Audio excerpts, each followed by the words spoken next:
Hey everyone, welcome back to Seaway Sports Lounge. My name is Ryan, of course, your host, and I'm going to be hosting another episode of Leafs Timeout, episode number 3. This is going to be another preseason episode. It's going to be a pretty short one, of course. Not too much being reported in the Leafs camp, but I figured I'd just give you a quick update because the weekend's about to close. And with that, let's just get right into it. So first of all, we're going to talk about Rasmus Sandin. Of course, we're just coming off of his new signed contract of 2 years of $2.8 million with his AAV of 1.4. Apparently, they had a chat with him as he was practicing for the first time since getting over to North America. And apparently, he was in the Swedish forests quite often during the summer. And he's been trying to find a way to improve himself, of course. That's great. One of the things that they have noticed, like he said here, quote, is I was actually walking in the woods a couple times. And that's something I've never done before. He was just trying to find some mushrooms, apparently, or something like that to help him with his cooking. But apparently, basically, the nutshell is that he's bulked up. Now, whenever he left last year's team, he was height is 5'11",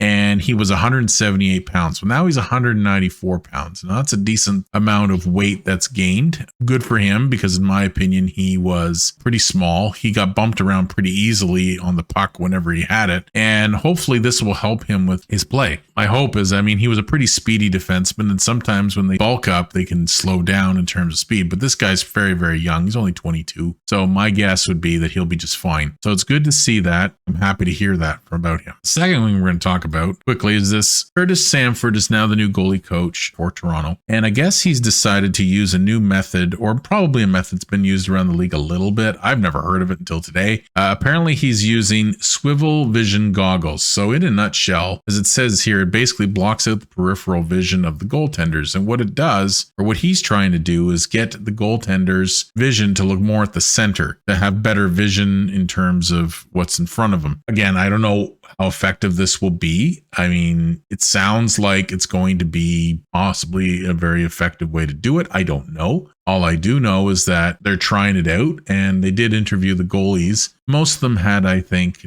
with what I saw, was a lukewarm idea of it. Obviously, it's new to them, and they're not sure about what to think of it. So anyway, that's what they're doing right now. Anything to improve goaltending, of course. If this works, great.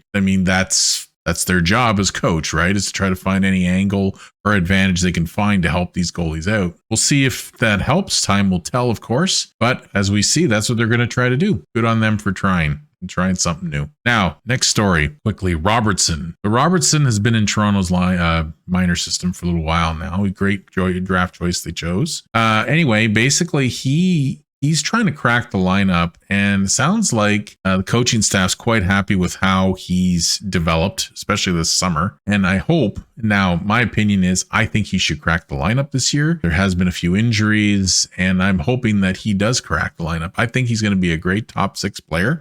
Definitely top 9. I don't know how far up he can go, but he has a wicked shot. I've watched it. we all have. He's played a couple games, and I think he's going to be a very big help, and he's going to be a good player. So I really hope he's just turning 20. He just turned 21 earlier this month. So this guy here, he's eager to get into the lineup. I want him in the lineup. I want them to give him some time.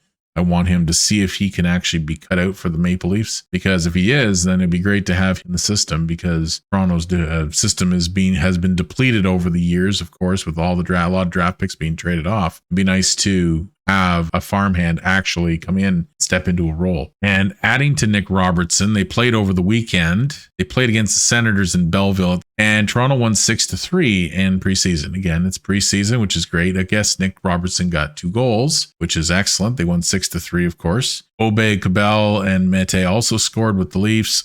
Samsonov has stopped 27 shots in a winning effort. So it sounds like he finished the whole game, which is good. I'm happy to see that. That's obviously good. Toronto, as we've seen, has been depleted with injuries. Hopefully those injuries will come around. Obviously, there's been some terrible news with that, regarding the 2 defensemen. Dahlstrom is out for pretty much the year. He has a 6 months minimum. Going to have shoulder surgery to fix his issue. Jordy Ben is going to be out at least 3 weeks with a growing injury. So anyway, that's basically where we are with those injuries in the defense. So Toronto's going to have some some tough shoes to fill. Granted, those are more depth players, but their main guys are still good. But again, you want to have all the depth you can, right? And lastly, just doing a little quick Google search. So just a quick update. Toronto will be playing Montreal in Montreal tomorrow, or at least wherever they're playing. I'm not sure if it's in Montreal, but I think it is. Tomorrow at 7 p.m. That would be October 3rd. Then, of course, they're playing 2 preseason games on Friday and Saturday. Red Wings, and they're playing a double Red Wing back-to-back, home and home one. So with that, that's the quick update for the Maple Leafs team. If anything comes up in the next little while, in the next couple days, I'll absolutely post another video. Thanks for watching. I hope everyone has a great night. Thank you again for all your support. If you like what we're doing, please hit the like or subscribe button. If you want to see more of our content, please hit the notification bell on the right. And again, with that, thanks for watching, and we will see you in the next video.